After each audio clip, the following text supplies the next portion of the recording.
показать путь развития от прошлого к настоящему и к будущему. Здесь представлены предметы конца XIX, начала XX века и предметы, сделанные нашими современниками, мастерами декоративно-прикладного искусства.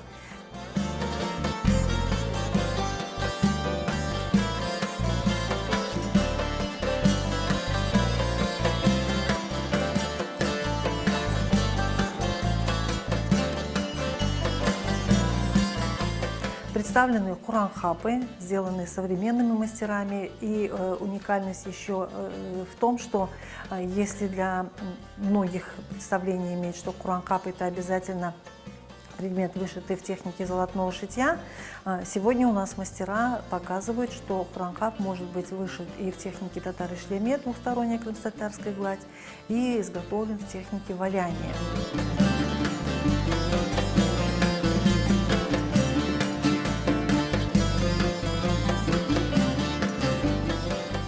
Орнамент в крымско-татарской культуре играет обереговую задачу, задачу оберега, защиты.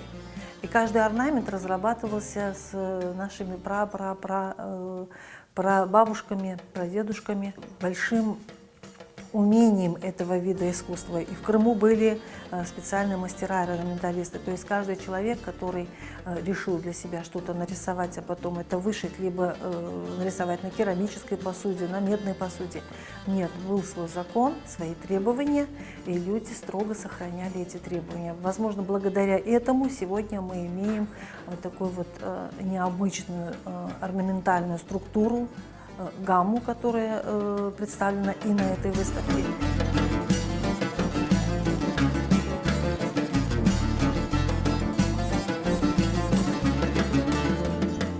Придя на эту выставку, мастера увидели предмет на мазлах, датируемый второй половиной XIX века. Наши мастера декоративно-прикладного искусства увидели и буквально влюбились в этот намазлах и поставили перед собой цель, задачу обязательно сделать такой же предмет. Этот предмет – посыл из глубокого прошлого в наш сегодняшний день, ну и уже работа наших мастеров – посыл, наверное, в далекое будущее.